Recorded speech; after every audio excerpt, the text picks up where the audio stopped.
पीले दांत वाली बहू। रंजना कभी ब्रश नहीं करती थी।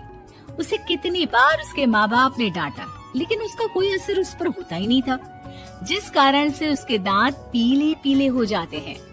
शादी के बाद अरे बहू, वैसे तो तुझ में कोई कमी नहीं है, पर तेरे दांत इतने पीले कैसे है बेटा? कैसे है मतलब?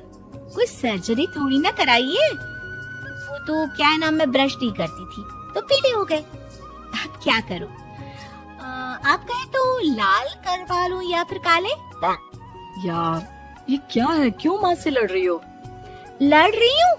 अरे मैं लड़ रही हूँ या ये बोल रही है कि दांत पीले है, पीले। अरे तपस्या थोड़ी ना की है इन्हें पीले करने के लिए। बकायदा ब्रश नहीं किया है 20 साल तक, तब जाकर। छी, कैसी बात कर रही हो? ये उस वक्त तो पीले नहीं थे जब हम लोग तुम्हें देखने आए थे। अरे तब साफ करवा लिया होगा डेंटिस्ट के पास जाकर। अब देखो कैसे पीले पीले लग रहे हैं। रंजना सास की तरफ गुस्से से देखती है। फिर शुरू हो गई पीले पीले पीले। अरे पीले तो तब भी थे जब मेरे हाथ का रसगुल्ला उड़ा उड़ा कर खा रही थी और बोल रही थी, लड़की नहीं गुणों का खजाना दे रहे भाई साहब आप।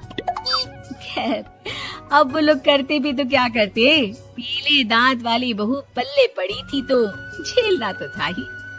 एक दिन कीर्तन में रंजना गाना गा रही थी। अरे कमला बहन, माँ का द्वार है, यहाँ तो सब शुद्ध होकर आते हैं, फिर अपनी बहू को ब्रश भी नहीं करवाती तुम। दूर से पीले पीले दांत भक्ति में बाधा उत्पन्न कर रहा है। अरे कोई 2 साल के बच्ची थोड़ी ना लेकर आई हूँ मैं बहू बनाकर। अच्छी खासी लड़की है, अरे कैसे करवाऊं ब्रश? ये तो उसे खुद करना चाहिए ना। अब माँ बाप तो इसके जैसे तैसे निपटा दिए, ये नहीं सोचा कि सास कैसे संभालेगी। सास बहू को लेकर घर आ जाती है, लेकिन सोच लेती है कि अब इसे लेकर कहीं नहीं जाएगी। अगले रोज बहू कहती है, अरे क्या हो गया, मंदिर नहीं जाना क्या? कीर्तन का वक्त हो रहा है। मेरी मधुर वाणी से कान्हा जी जागते हैं और सोते हैं। आप तो जानती है ना उनकी भक्ति में कितना मन लगता है मेरा। वो क्या है ना, तबीयत ठीक नहीं लग रही है मेरी, आराम करूंगी मैं। तबीयत ठीक नहीं लग रही? अभी तो मिथुन के गाने पर नाच रही थी आप, और अब बोल रही है कि तबीयत ठीक नहीं लग रही। अरे भक्ति में मन लगा लो सासू माँ, ऊपर जाना है, क्या मुंह दिखाओगी आप? हाँ?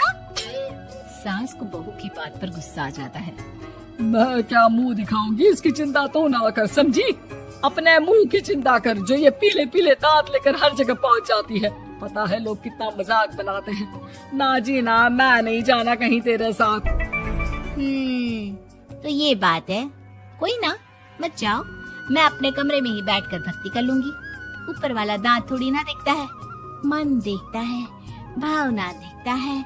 और अरे बस बस, तू सब कुछ दिखा, बस ये सफेद चमकदार दांत ना दिखाना किसी को, है? जा यहाँ से।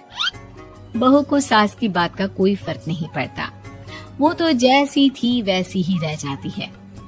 सुबह नहाकर किचन में खाना बनाना, फिर खाना खाना, कीर्तन भजन करना और सो जाना। एक दिन, माँ जी मैं सहेली के घर जा रही हूँ, शाम को लेट आऊंगी। हाँ हाँ, तो जाना, मैंने कौन सा तेरी आरती करनी है घर पर बैठकर। रंजना सहेली के घर जाती है, जहाँ वो पार्टी में जाने की तैयारी कर रही होती है। अरे शिखा, कहाँ जाने की तैयारी कर रही है? मैं गलत वक्त पर आ गई क्या?